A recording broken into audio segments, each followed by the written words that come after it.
banget. Nggak ada yang undang untuk ke luar kota. Jadi gini, saya kali ini ketemu dengan Mas Alam. Mas Alam ini dia punya keahlian menggambar dua alam. Namanya Mas Ki Alam.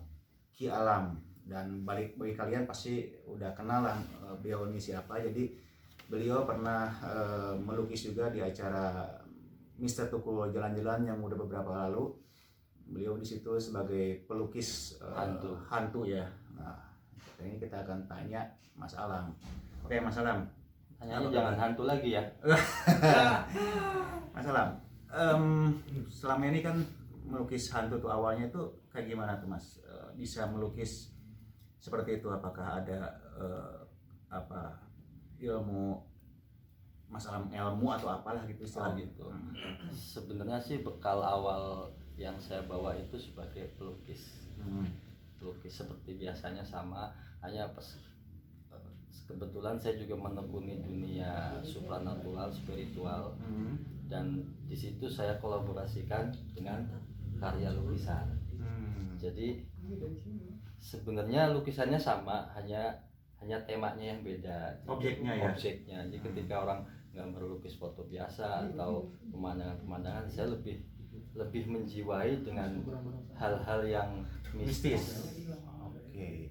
Jadi misalkan di lokasi ini kebetulan saya diberi karunia juga kadang bisa melihat sesuatu yang di luar nalar gitu ya, seperti kelebatan, hantu apa itu yang biasa orang bilang hantu. Saya sering lihat juga. Nah di situ saya mencoba tidak hanya membayangkan, tapi saya visualkan langsung. Jadi saat saya melihat sesuatu, misalkan di satu pohon ada taruhlah genderuwo gitu, saya gambarkan apa yang saya lihat. Jadi lebih nggak membayangkan lagi. Biasanya kan saya melihat di sana bentuknya gede tinggi gitu kan, kita membayangkan imajinasinya gitu. Kalau saya kebetulan saya bisa melukis, jadi saya lukiskan langsung, memvisualkan langsung gitu. Mas, menekuni dunia lukis pasti udah lama ya. Nah, untuk Mas Alam awal dari Mas Alam punya taruhlah indra keenam untuk itu kira-kira berapa tahun yang lalu Mas? Awalnya itu seperti gimana? Ini kalau udah nanya indra keenam, sebenarnya itu nggak ada kriteria khusus ya, karena kebetulan saya tidak dipelajari secara khusus. Otodidak ya? Ya memang sudah dari sananya begitu kali ya. Hanya ya dikembangkan lagi supaya lebih mendalam aja, dan ditekuni supaya lebih kuat lagi kita menjiwai ke sana. Oke. Mas, pengalaman yang paling menarik lah gitu kan, adalah pengalaman yang paling menyeramkan gitu, sampai misalkan Mas Alam setelah melukis itu terus terbawa ke mimpi atau terbawa ke kehidupan sehari-hari, itu di mana, bisa ceritakan Mas? Ada satu peristiwa yang pernah saya lakukan dulu. Memang pada dasarnya saya juga sama normal seperti sampean gitu. Bahkan saya boleh dibilang nggak percaya dengan hal seperti itu Tadinya tuh? Iya, tadinya awal begitu, apalagi lukisan yang bertema Nyi Rowo Kidul gitu kan. Saya menolak justru dulu. Kenapa Mas? Ya menurut saya karena saya berpikirnya masih logika. Oke. Gak mungkin ada. Nah di situ saya mencari guru. Ketemulah guru saya di Banten dan menunjukkan saya ritual, dan itu luar biasa ritualnya waktu itu. Memang saya punya niat untuk benar-benar pengen melihat sendiri gitu kan. Jadi nggak katanya lagi. Saya itu waktu itu banyak lah yang harus saya lakukan. Salah satunya saya semedi di pinggir laut selama waktu itu udah berapa minggu deh. Saya masih ingat. Jadi ritualnya tuh saya kasih tahu satu ya, sekitar jam 4:30 sore itu kan matahari sudah mulai terbenam, mulai surut. Itu waktu itu saya disuruh menatap matahari itu sampai matahari itu habis tenggelam, sampai gelap, itu nggak boleh kedip. Berapa lama tuh Mas? 2 jam lebih. Dan itu saya lakukan berminggu-minggu itu. Dan pada waktu itu emang banyak sekali putri-putri yang setelah saya sudah dianggaplah saya mampu melihat matahari tanpa kedip. Dan saat itu matahari itu bukannya panas tapi kayak es gitu merasuk ke sini tuh. Itu sebuah kenikmatan buat saya.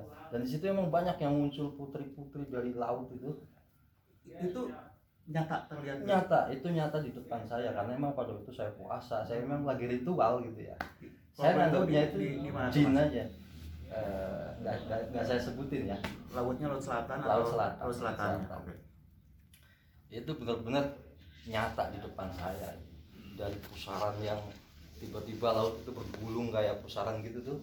Terus tengah-tengahnya muncul saya bilang kalau kamu bukan asli Bunda Ratu Nyi Kidul, kamu harus hilang CS. Nanti datang lagi terus.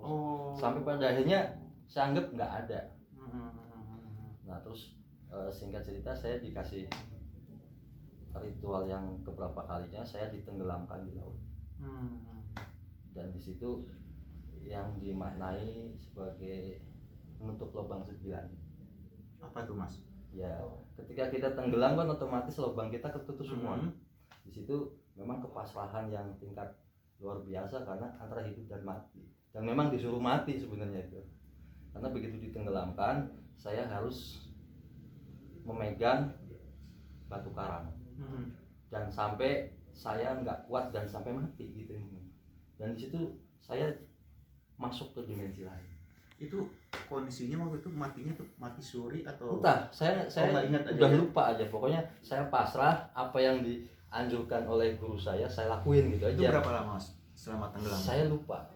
Karena saya ingat saya sudah berada di dimensi lain yang tidak pernah terbayangkan di alam dunia gitu. Saya masuk ke sebuah ya lorong-lorong seperti itulah gitu. Dan di sana ada penjaga-penjaga yang bentuknya aneh-aneh gitu. Ya pokoknya singkat cerita saya udah pas begitu saya timbul kembali gitu. Saya rasa kalau misalkan kita meninggalkan 1 menit aja gitu, itu udah ngap kan? Iya betul. Itu saya rasa lebih dari 5 menit. Dan mungkin karena pada waktu saya punya niat tulus, ikhlas. Mungkin kalau sekarang suruh begitu saya nggak berani. Nah situ saya masih belum percaya waktu itu. Nah pas setelah saya masuk kamar dulu itu kebetulan saya dikasih kamar khusus di dekat pantai itu. Jadi pas malamnya itu datang. Antara tidur dan tidak tidur itu datang. Saya dibawa ke ombak dan di situ ada seorang putri yang menunggangi naga. Saya anggap dalam situasi itu saya nanya, kamu siapa? Saya gitu kan.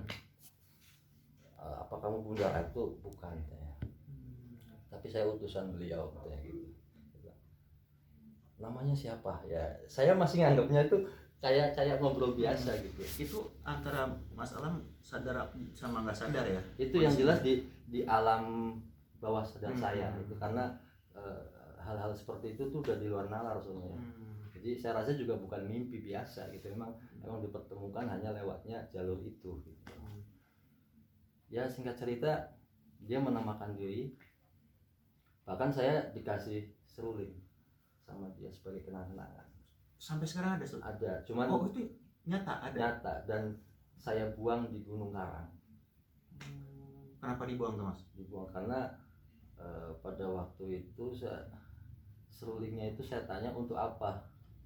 Jadi intinya pengasihan gitu lah.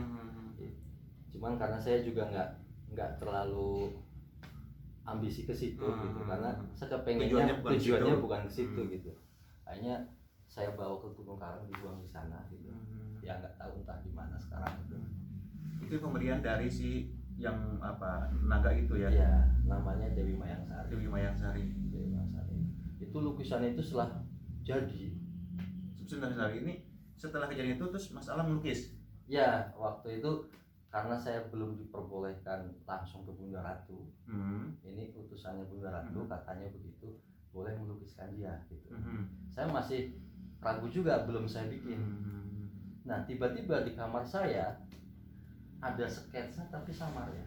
kertas, nggak tahu siapa yang naruh di situ, persis apa yang saya lihat malam itu. Bilang, dari mana nih ada gambar di kertas gitu, masih saya buang gitu. Besoknya kayak semacam di hantui atau apa, saya itu siang bolong jam 3-an mungkin ya, itu saya diloncatin singa gede banget. Itu kondisi sadar apa lagi tidur juga? Dan terbangun langsung, bos gitu kan, gede banget, lompat karena saya di lantai 1, dia lompat. Pas saya tanya, ternyata katanya Mbah Jamrong gitu. Saya bilang siapa lagi gitu kan. Nah itu mulai malamnya, ya udahlah saya coba melukiskan apa yang semalam saya lihat gitu. Nah itu waktu melukisnya itu wah luar biasa, banyak suara-suara aneh gitu. Tapi pada saat itu saya dikasih tahu ketika melukis pertama, jangan menoleh selama sekitar 2 jam. Menoleh itu maksudnya? Ya jangan nengok ke kiri kanan, harus fokus ya di situ. Puasa selama 2 jam itu nggak ngerokok, nggak apa gitu kan. Itu setelah skate 2 jam selesai itu, harus skate-nya ya. Itu tiba-tiba besoknya ada yang nelfon saya, orang Chinese waktu itu, Mas punya lukisan yang itu lukisan pertama saya. Begitu beliau saya lihatkan sketsa itu langsung, ini buat saya katanya gitu kan. Belum jadi Pak, enggak, pokoknya ucap berapa harganya gitu. Saya tetap nggak mau gitu kan, karena belum selesai. Nah setelah singkat cerita lukisan itu selesai, setiap lukisan itu saya bawa, kan saya gulung ya, mau saya pamerkan di Jakarta. Si Mbah Jamrong itu ya? Bukan, lukisan Putri Mayang Sari itu. Itu setiap saya buka pasti ada yang kemasukan. Jadi asal ada ibu-ibu ngeliat gitu, itu kemasukan dia. Tiba-tiba dia nyinden yang nggak ngerti apa-apa, tiba-tiba pokoknya begitu terus ngasih pituah gitu. Saya bilang, wah ini lukisan. Waktu itu saya masih berpikir tentang agamis, tentang gitu, wah ini bisa musyrik nih saya gitu. Itu lukisan saya gulung, saya taruh di gudang aja udah. Sampai sekarang masih ada tapi. Nah singkat cerita itu setelah ada beberapa bulan kemudian itu saya didatengin lagi, lukisan itu silahkan dipajang gitu. Sudah boleh. Dan waktu itu pas malam 1 Suro jam 12 malam saya bentangin, saya pandangin, itu udah cahaya masuk di kening lukisan itu, kayak kunang-kunang gitu. Nah begitu baru besoknya saya pajang di galeri. Itu alhasil banyak paranormal datang dengan sendirinya. Saya juga heran gitu. Padahal maksudnya nggak saya gitu. Pokoknya nggak ada niat apapun, pokoknya saya ngelukis itu aja gitu ya. Itu banyak yang datang, yang nangis, perempuan yang datang ke situ nangis, yang merasa rindu gitu. Dan aneh, pokoknya aneh lukisan itu. Nah itu si lukisan itu sebenarnya membawa magnetnya apa tuh Mas, sehingga orang-orang yang paranormal segala macam itu pada datang? Itu karena saya merasa mendapatkannya begitu sulit ya. Awalnya memang tidak hanya cuma melukis biasa, tapi dengan menjalani ritual apa dulu, dan yaitu sebagian dari penjiwaan saya sebelum melukis itu. Ada ritual ya, menjalankan sesuatu yang saya diajarkan oleh guru saya. Dan setelah lukisan jadi itu saya pajang di galeri, itu saya bilang banyak sekali orang yang datang dan dia bilang, kamu bisa melukis begini dari mana gitu lah. Pokoknya yang seolah-olah memang nggak percaya ngelihat kondisi saya waktu itu seperti itu, sebagai pelukis biasa gitu lah. Nah itu kan sebenarnya bukan lukisan Bunda Ratu Nyi Kidul kan? Itu baru dari Mayang Sari. Untuk dengan si Bunda Nyi Kidul sendiri udah pernah? Udah ada. Itu sampai sekarang belum saya lepas, masih ada di rumah gitu. Belum saya keluarin gitu.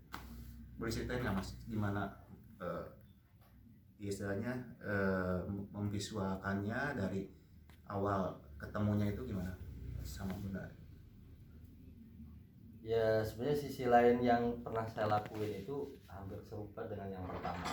Hanya karena yang pertama itu sudah ada gerbang yang terbuka untuk saya gitu. Jadi kesininya itu lebih Lebih mudah mudah ya? lebih mudah, Oh, gitu. iya. Artinya mungkin taruhlah saya sudah pernah mengenal gitu ya, mengenal dan menelusuri jejaknya, akhirnya dengan sendirinya kita nggak usah kemana-mana lagi gitu loh. Ada dimanapun kita sudah bisa berada di mana-mana gitu ya. Nah selama ini setiap Mas Alam melukis ya taruhlah makhluk dimensi lain, itu ada pesan nggak dari mereka? Misalkan, oh enggak saya nggak mau dilukis atau apa gitu? Oh banyak banget. Bahkan waktu ada pesan yang memang ya taruhlah berbahaya atau misalkan Ya, kalau misalkan ya. saya dilukis mau makan orang atau apa seperti itu. ya, biasanya itu terjadi kalau kita memaksa. Ya waktu di acara misi jalan-jalan itu ada sebagian yang memang saya harus berbenturan dulu karena memang dia sebenarnya nggak mau, tapi saya memaksa untuk memvisualkan gitu. Jadi otomatis cuman saya merasa energi dia itu masih di bawah energi saya, jadi saya kekuatannya ya saya coba gitu. Tapi kalau misalkan dia akan lebih menyakitkan saya, lebih baik nggak usah gitu kan. Tapi selama ini saya bikin semuanya mereka enak-enak tunduk lah aja ya. mereka bisa sinkron sama saya karena saya tidak mencari permusuhan.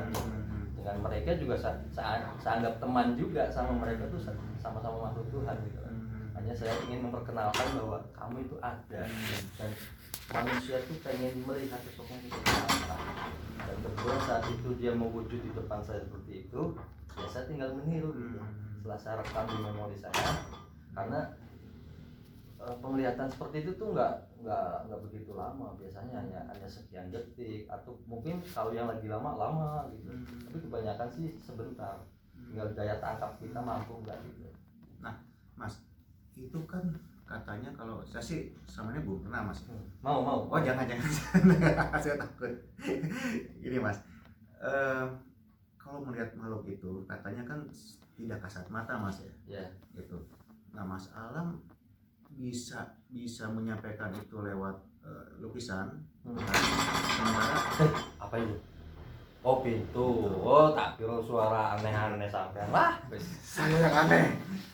Sementara itu kok bisa ya gitu. Sementara makhluknya aja ya 3 dimensi gitu, maksudnya bukan 3 dimensi apa ya? Sementara makhluknya sendiri nggak nyata gitu melihat kelihatannya gitu. Tidak kasat mata gitu. Terus kok bisa ya gitu. Pertanyaan saya tuh kok ya karena itu orang awam bisa ya gitu. Ini tuh gimana caranya tuh Mas? Iya contohnya gini, taruhlah sampean pernah lihat sekelebatan atau apa yang dianggap makhluk lain ya. Kan pasti sampai sekarang pun masih teringat gitu kan. Entah bentuknya hitam aja, entah apa. Nah kebetulan terkadang saya melihatnya itu lain gitu. Kadang-kadang sampai detail mukanya, atau kadang-kadang malah saya ajak komunikasi seperti komunikasi begini. Karena makhluk seperti itu tuh jalur menampakkan dirinya bukan lewat lihat kita. Pada saat itu kalau sampean bisa ngelihat dia, berarti ada mata batin yang terbuka, yang di bawah alam sadarmu tuh terlihat gitu. Atau gini, saya merasa kok di belakang saya ada ngikutin atau ada sosok gitu. Tapi begitu ditengok pasti nggak ada. Karena nggak bisa ditengok sama mata. Cuman kita manusia kepengennya selalu nyata. Jadi apa-apa tuh mana? Akhirnya nggak ada. Padahal ketika dia merasa ada, di situ kita berinteraksi tuh. Ini siapa ya? Itu pasti akan tetap ada. Makanya pas begitu merasa begitu, kalau kitanya kuat nggak takut, jangan dilihat, supaya dia tetap ada, terus kita bisa komunikasi gitu. Nah terkadang karena kita penasaran apa ya, akhirnya nggak ada beneran, karena yang melihat fisik. Jadi saat itu yang ada di dalam kita tutup lagi, mata batin kita tutup lagi. Jadi yang melihat tuh batin kita Mas. Batin kita pada saat itu, setiap orang yang bisa ngelihat, waktu itu melihat oh berarti dia lagi terbuka dengan sendirinya, itu memang begitu. Dan hanya lewat itulah makhluk-makhluk seperti itu tuh biasanya memperlihatkan diri. Kalau nggak lewat intuisi, bisa lewat alam mimpinya. Dia masuk menemui lewat alam mimpinya ketika orang itu sedang tidak sadarkan diri. Tapi kalau orang yang sudah biasa menyadari, itu kapanpun akan terbuka. Itu bedanya, karena sudah terlatih ya. Jadi kebiasaan gitu. Jadi begitu lewat kemana, ya sudah, ada ya sudah gitu loh. Nggak terlalu dipikirkan banget. Mas, media untuk melukisnya apa aja Mas yang Mas Alam pernah? Saya sih semua sih ya, hampir semua saya coba. Kalau yang umum sih ya cat minyak di kanvas, pensil. Tapi kalau di dalam acara-acara tertentu saya menggunakan api gitu. Atau adalah banyak teknik yang bisa saya suguhkan di sana ya, supaya lebih menarik juga gitu. Dan memang kayak semacam saya ngelukis api di acara-acara tertentu itu biasanya saya sambungkan ke energi yang panas, yang negatif. Dan kalau melukisnya dengan api itu akan lebih cocok gitu. Karena biasanya bentuknya itu yang aneh-aneh, yang menyeramkan. Biasanya kalau pakai api gitu. Jadi sesuai apa yang objek yang akan kita lukis Mas ya. Gitu. Mas, total udah berapa lukisan? Nggak terhitung. Udah terhitung ya? Ribuan. Saya mungkin kalaupun ada yang saya lupakan gitu, mungkin wah ini lukisan siapa ya, bisa lupa sendiri bisa gitu. Nah, saking banyaknya gitu. Itu ditaruh apa dipajang tuh Mas yang sekian banyaknya itu Mas? Kalau yang koleksi sendiri ya saya taruh. Cuma kalau yang lukisan-lukisan hantu itu saya packing sendiri, nggak saya pajang. Karena kan itu menyangkut keluarga juga, nanti pada takut gitu kan. Jadi saya simpan sendiri aja. Oke Mas Alam. Mas Alam sekarang tinggal di mana Mas? Maaf. Di Cilegon. Di Cilegon. Ada galeri atau apa di sana? Ada galeri di sana. Jadi selama ini Mas Alam terima pesanan juga ya, pesanan ya. untuk melukis itu ya? Ya kebanyakan sekarang lebih banyak melukis hodam. Oh ya? Ya, jadi kayak semacam sampean dari tadi tuh ada yang nemenin sebenarnya gitu. Hodamnya itu ya? Hodamnya itu yang karena dari tadi kan kita ngomongin tentang hal di luar nalar ya. Otomatis ada sesuatu energi yang keluar dari sampean juga ada. Berarti ada di belakang saya Mas? Ada. Enggak gitu juga. Gitu aja. Oke. Oh jadi pesanan sekarang banyak pesan. Banyak ke situ karena itu lebih apa menjadi cerminan seseorang supaya ada sebuah kesadaran bahwa kita itu enggak selalu sendiri. Mas, pertanyaan saya, hodam itu menyerupai kita nggak Mas? Ya, sesuai dengan naluri manusia. Kalau misalkan sebenarnya sih itu satu energi. Energi itu kan sebenarnya nggak ada bentuk. Karena harus dipahami oleh sisi manusia, kemanusiaan, maka dia membentuk yang bisa dipahami seperti manusia. Atau minimal hewan yang dikagumi oleh manusia seperti harimau, macan putih gitu. Itu simboliknya seperti itu. Karena kalau dia datang terus hanya sebuah energi, maka nggak akan terlihat. Energi itu kosong gitu. Karena sudah masuk ke dimensi antara manusia dan alam lain, dia membentuk diri sesuai dengan kriterianya. Kalau memang dia sosoknya lebih berwibawa, maka dia bisa menyerupai dirinya seperti seorang kesatria, atau bahkan dia bisa berubah menjadi harimau atau apapun itu. Kalau sampean saya lihat lebih orang yang bijaksana bentuknya. Jadi dia memakai udang putih, tapi udangnya nggak terlalu besar ya, nggak semeter besar. Saya tadi melihat itu, mukanya bercahaya. Nah itu. Tapi itu bisa berubah Mas, si hodam itu? Bisa. Hodam itu bisa berubah-ubah, tapi biasanya saya mengambil yang pertama. Wujud yang pertama itu biasanya dia akan memunculkan diri seperti itu terus gitu.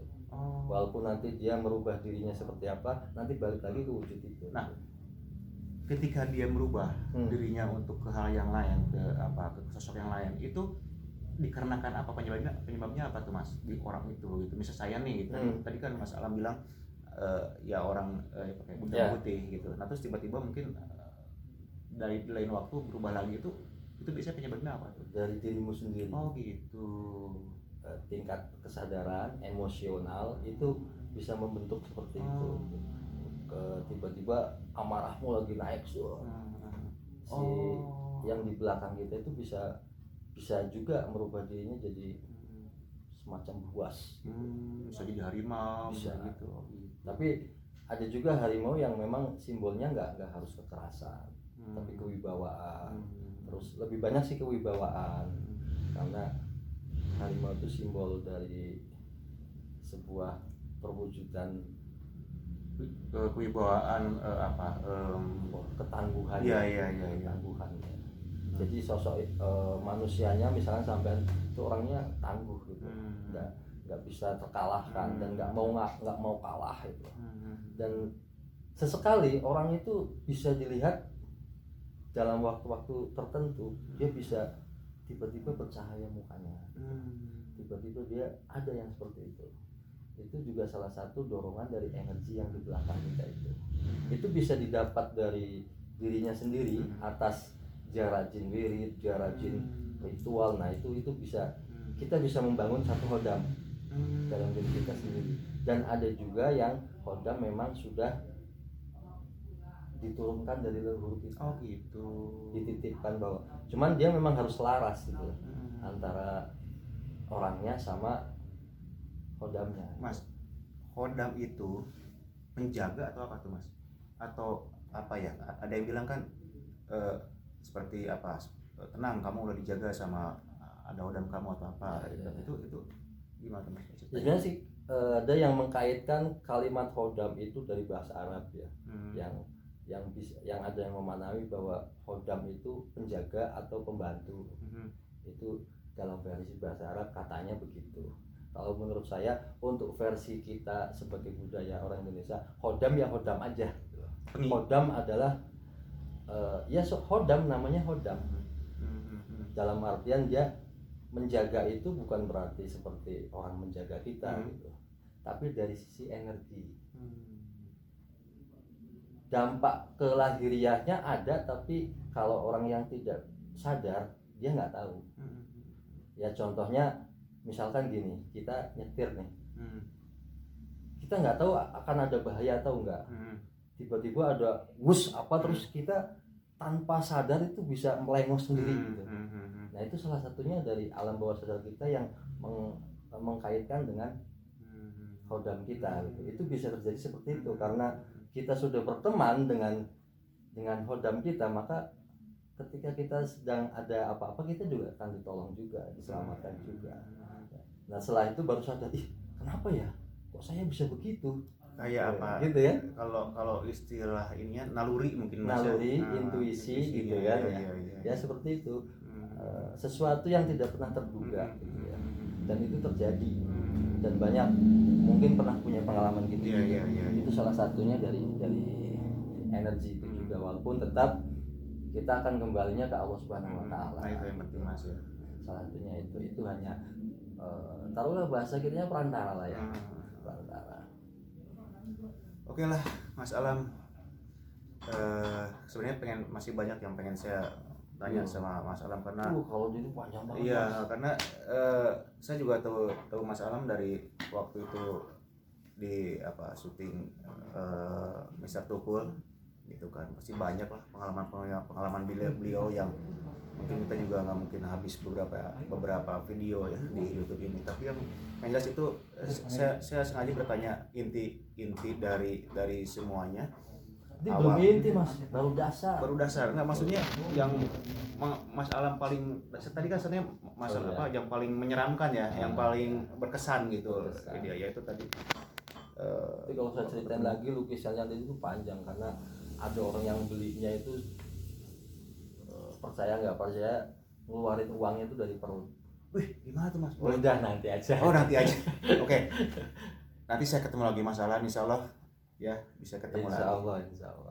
Ini udah panjang juga. Mas Alam, terima kasih banyak. Nanti nanti akan saya tulis kalau misalkan kalian mau pesen lukisan ke Mas Alam, bisa lihat nanti di deskripsi. Ada media sosial Mas Alam? Ada IG-nya Pelukis Dua Alam. Oke. YouTube-nya juga Pelukis Dua Alam. Oh, dia ada channel YouTube juga.